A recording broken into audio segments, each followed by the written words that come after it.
boa noite, galera! Uou! Tudo bom, primeiro ano? Saudade de vocês!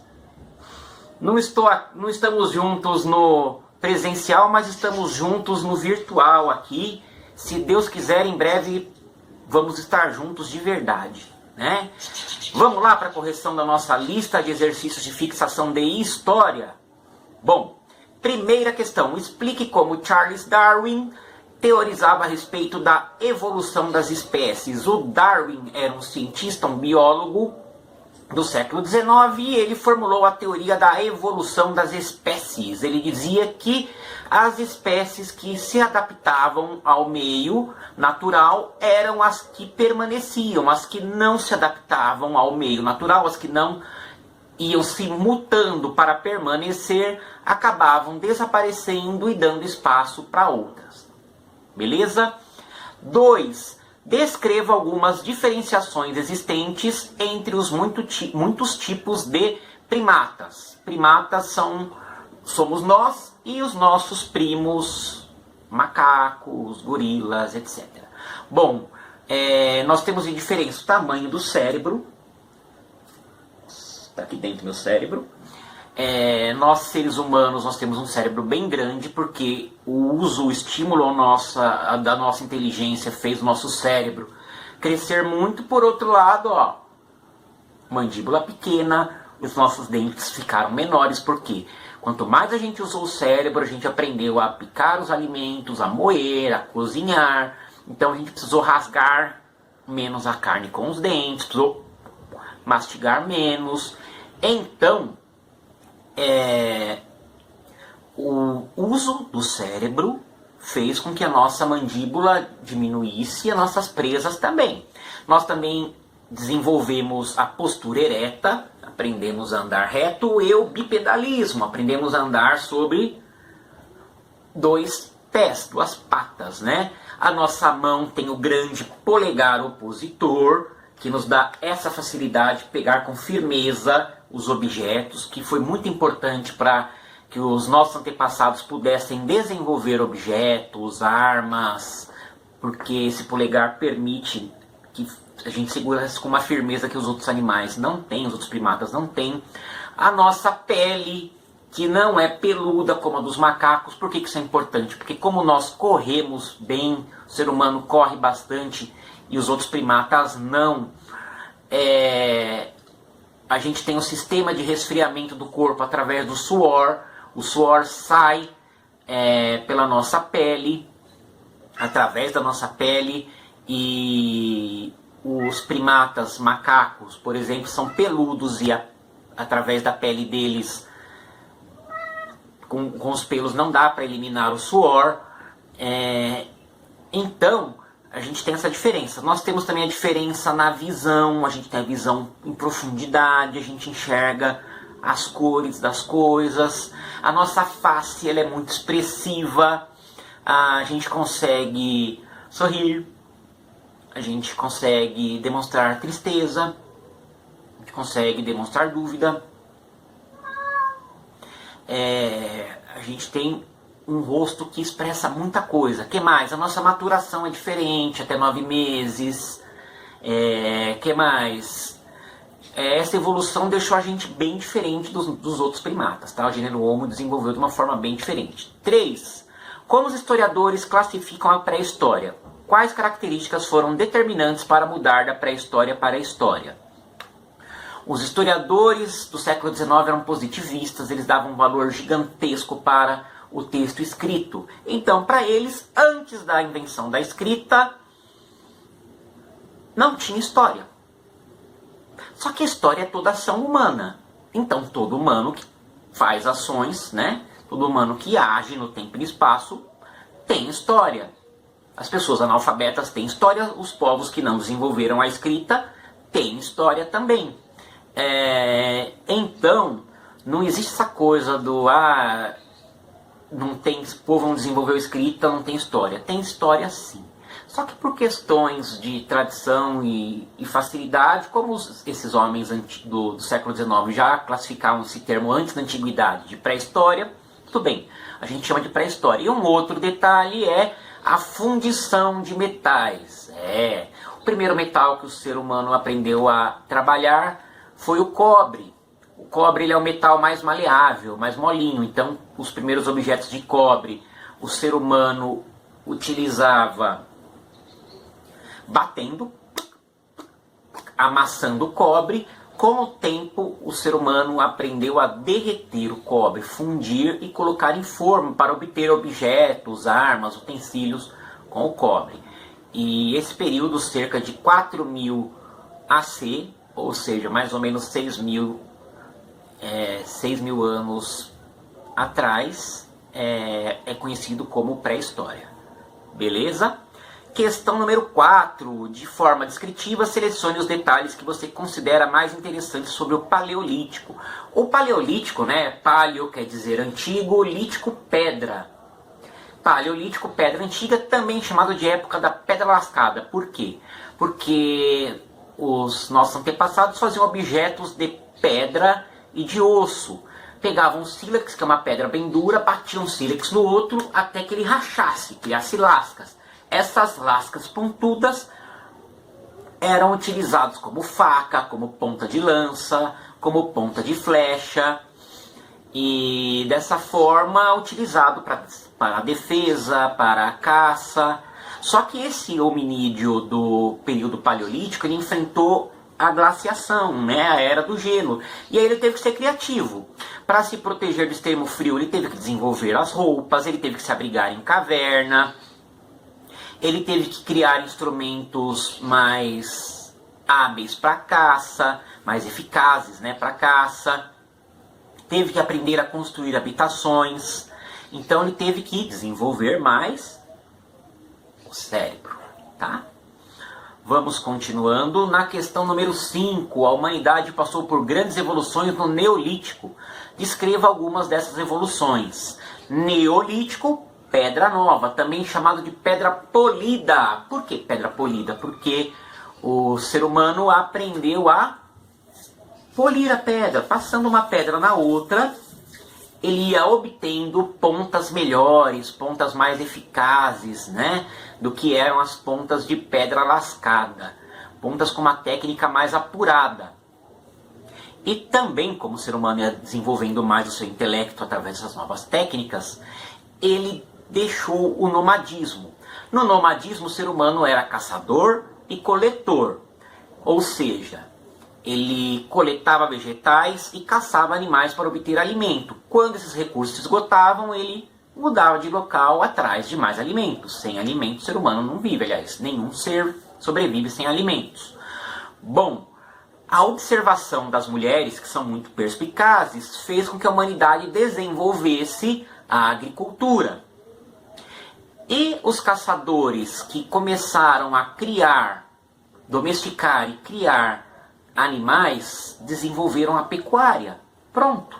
Agora tinham alimentos vegetais e alimentos de origem animal em quantidade suficiente para não precisar ficar mudando. Aí veio o sedentarismo, né? Fontes de recursos vegetais. Ok. Fontes de recursos animais. Ok. Tem lá o cereal para fazer o pão, tem o leite, a carne e a pele para fazer roupa. Pronto. O ser humano não precisa ficar mudando mais toda hora. Então o ser humano se tornou sedentário. Sedentário quer dizer fixo no lugar. Essa palavra foi emprestada para aquele termo que significa pessoas que não fazem nada. Ficam lá no sofá, assistindo TV, jogando videogame, comendo pipoca, comendo hambúrguer e tem problemas de saúde por falta de exercícios, tá? Esse termo foi emprestado. O sedentarismo, na verdade, significa pessoa que está fixa num lugar. Beleza? Questão número 6. A chegada dos asiáticos à América através do Estreito de Bering é aceita entre os estudiosos. Detalhe A. 2 pontos. Bom, vocês já perceberam que os índios daqui da América e os chineses, japoneses, coreanos têm uma semelhança. Cabelo lisinho, preto, olho puxadinho e a pele amarelada. Os cientistas defendem a teoria que isso acontece por quê? Porque o homem americano tem origem na Ásia. Se vocês olharem um mapa mundi ou um globo terrestre, que a Terra é redonda, nós vivemos num globo, não é? Vocês podem ver que a Sibéria e o Alasca quase se encostam.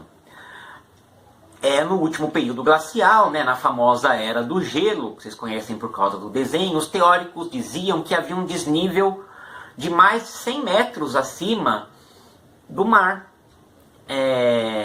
Então, era uma ponte de gelo e as pessoas ficavam passando a pé, da Ásia para a América, da América para a Ásia. Quando acabou a glaciação, essa ponte derreteu e os que estavam na Ásia ficaram na Ásia, na Sibéria, e os que estavam na América ficaram na América, no Alasca. E dali, a partir do Alasca, lá no extremo norte da América do Norte, começaram a se espalhar pelo continente, né, caminhando para o sul, entre 27 mil e 3 mil anos atrás. Quer dizer, o processo de espalhamento desses homens de origem asiática para a América foi entre 27 mil e se concluiu 3 mil anos atrás. Continuando, 7. Resuma características principais do Antigo Império Egípcio. Bom, o Antigo Império Egípcio foi a parte das grandes obras do Egito, em que os faraós construíram as grandes pirâmides, os grandes templos. Por quê? Porque os egípcios tinham uma vida pacífica naquele momento. Os egípcios viviam bem. Por quê? Porque os egípcios eles tinham os desertos para protegerem o seu país. De um lado, deserto do Saara. Do outro, deserto do Sinai. Então os estrangeiros não conseguiam invadir o Egito. Então os faraós eram muito poderosos e aproveitavam para construir as obras que os dignificavam, né? Eram a ostentação do seu poder. A questão 8 pede para vocês elaborarem um breve resumo que contemple o Médio Império. O Médio Império, que aconteceu a partir da 12ª dinastia, foi o período mais glorioso da história egípcia.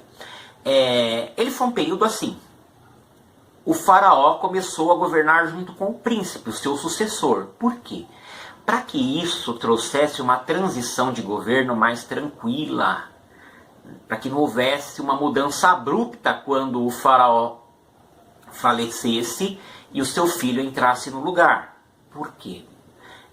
Imagina, o faraó tinha um estilo, morreu, entra um filho que tem um estilo completamente diferente do pai, e isso causa discórdia com todo mundo. Então foi adotada essa ideia.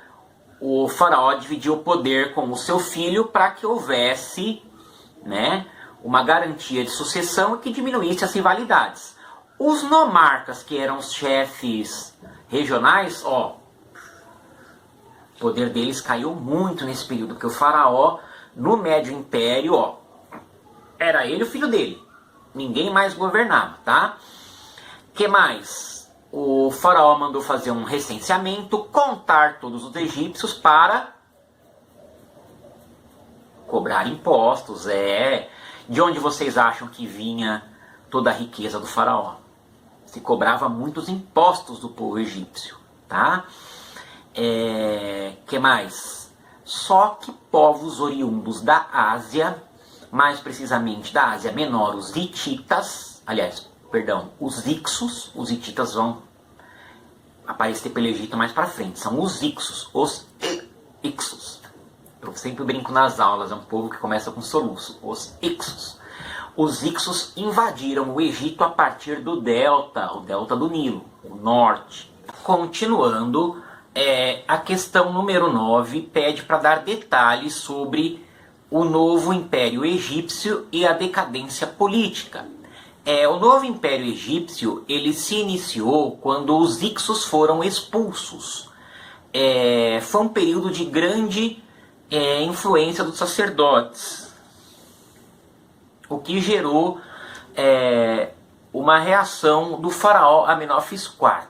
Como os egípcios eles eram um povo muito religioso, era normal que os sacerdotes tivessem muito poder, porque, obviamente, religião, quem são os mais importantes de uma religião, abaixo das divindades, os sacerdotes. Quem faz o meio de campo entre divindades, seres humanos, são os sacerdotes. Então, os sacerdotes eram muito poderosos. O faraó Amenófis IV, incomodado com esse poder todo dos sacerdotes, baniu o culto aos deuses, principalmente ao deus Amon, que era muito popular. Ele instituiu o monoteísmo aos egípcios. Pois é, quem pensava que eram só os hebreus que tinham sido monoteístas na antiguidade, se enganou. Assim, os egípcios foram monoteístas na marra. Foi uma imposição do Amenófis IV que mudou seu nome para Akhenaton. Por que Akhenaton? Por causa do deus Aton, o deus que representa os raios solares. Então, por isso, mudou o seu nome. Passou a se chamar Akhenaton. Com isso, o poder dos sacerdotes diminuiu, porque eram muitos sacerdotes para muitos deuses. Passaram a ser apenas legalmente os sacerdotes do deus Aton, e os demais não eram mais legais. Poderiam existir? Existiam, mas eram banidos. Cultos proibidos, secretos, misteriosos.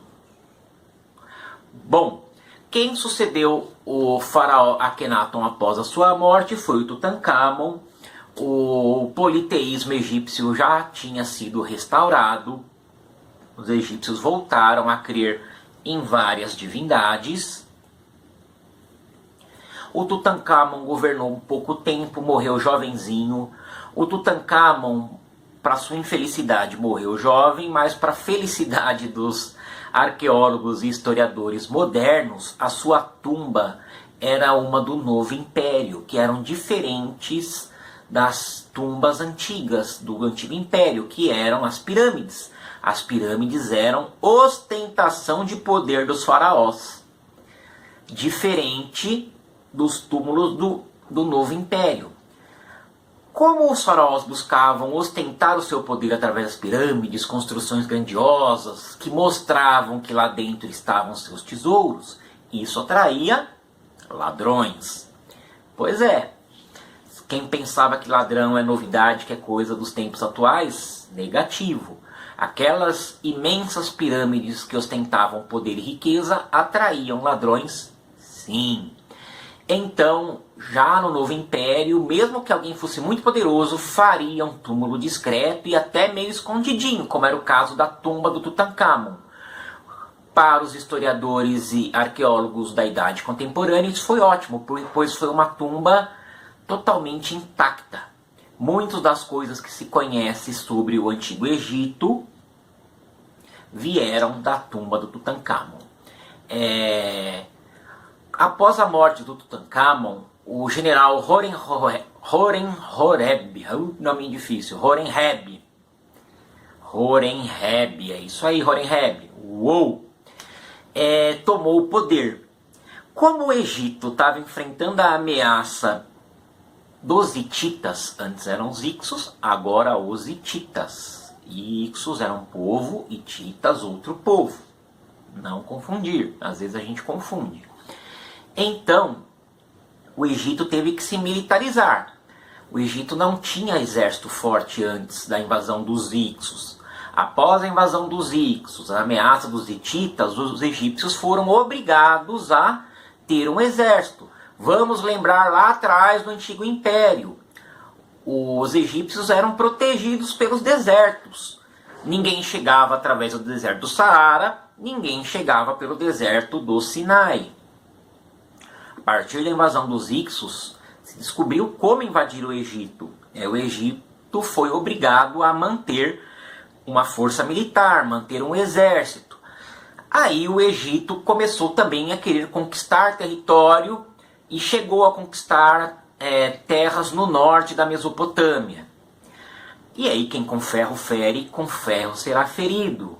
O Egito também passou a ser alvo de conquistas de outros povos. E aí o Egito caiu na mão de diversas potências estrangeiras.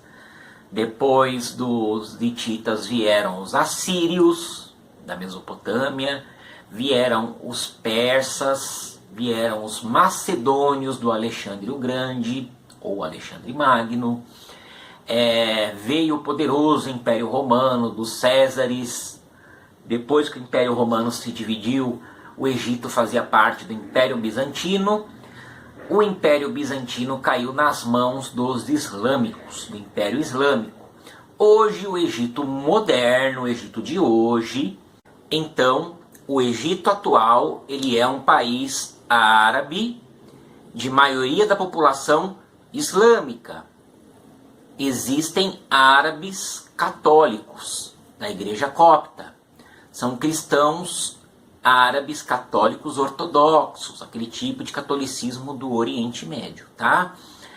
Havia uma grande comunidade judaica no Egito, mas com a fundação do Estado de Israel em 1948, essa comunidade se esvaziou, quase não há judeus no Egito atualmente. Questão número 10. Escreva alguns dados importantes sobre o novo Império Babilônico. Bom, um nome célebre do novo Império Babilônico, que era formado pelo povo caldeu, era o nome do rei Nabucodonosor II. Esse rei ficou muito famoso, principalmente por causa do texto bíblico. Esse rei destruiu o Templo de Salomão e a cidade de Jerusalém. Também levou como cativos os judeus, né? O povo do reino de Judá, o reino do sul. Os israelitas se dividiram em dois reinos: o reino do norte, Israel, destruído pelos assírios; reino do sul, Judá, destruído pelos babilônios, ambos povos da vizinha Mesopotâmia.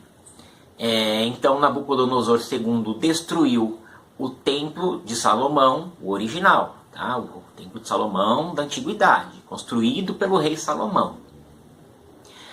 E destruiu a cidade de Jerusalém, levando os judeus como cativos, onde ficaram sob o regime de escravidão por 70 anos na Babilônia. Ele foi um conquistador, conquistou o reino de Elã, conquistou todo o outro território, todo o restante, né, do território da Mesopotâmia, conquistou outras partes do que hoje é a Palestina, conquistou territórios da Síria, construiu, reformou na verdade, né, a cidade da Babilônia, fez os famosos jardins suspensos, que são considerados uma das 7 maravilhas do mundo antigo, e fez também um grande zigurate. Os zigurates eram os templos dos deuses da Mesopotâmia, mas não só.